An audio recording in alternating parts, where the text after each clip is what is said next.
దసరా పండుగ సందర్భంలో తెలంగాణ కాంగ్రెస్ సీనియర్ నేత జగ్గారెడ్డి ఓ పెద్ద నిర్ణయం తీసుకున్నారు.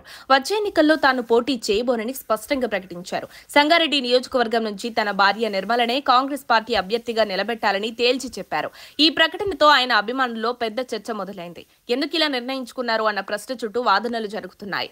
ఇటీవలి కాలంలో దేశ రాజకీయాల దిశ మారింది. వయసులో ముందున్న నేతలకు పక్కన పెట్టే పరిస్థితి కనిపిస్తోంది. కొత్త ముఖాలు, ముఖ్యంగా మహిళలకు అవకాశం ఇవ్వాలనే ధోరణి అన్ని పార్టీల్లోనూ పెరుగుతోంది.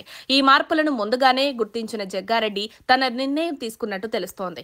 సంగారెడ్డిలో జరిగిన దసరా వేడుకల సందర్భంగా ఆయన ప్రజలతో మాట్లాడుతూ 3 సార్లు ఎమ్మెల్యేగా గెలిచిన తర్వాత నియోజకవర్గానికి కావలసిన చాలా పనులు చేశాను. ఇకపై పోటీ చేయను. రాబోయే ఎన్నికల్లో నా భార్య నిర్మలే పోటీ చేస్తారు అని స్పష్టం చేశారు. అయితే రాజకీయాల నుండి శాశ్వతంగా దూరం కానని, కేవలం వచ్చే 10 ఏళ్ల పాటు మాత్రమే పోటీ చేయబోనని వివరించారు.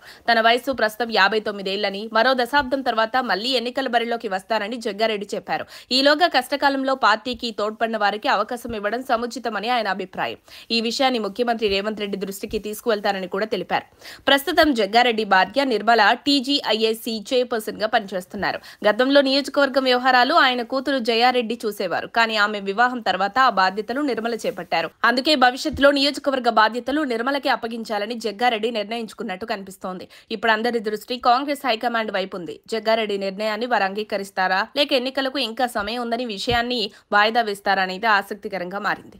అయినప్పటికీ ఈ ప్రకటనతో తెలంగాణ రాజకీయాల్లో జగ్గారెడ్డి యుగానికి తాత్కాలికంగా ముగింపు పలికినట్టే అనిపిస్తోంది.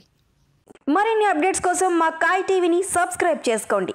మా వీడియో కనుక మీకు నచ్చినట్లయితే లైక్ చేయండి, షేర్ చేయండి. మీ విలువైన అభిప్రాయాలను కామెంట్ బాక్స్లో తెలియజేయండి.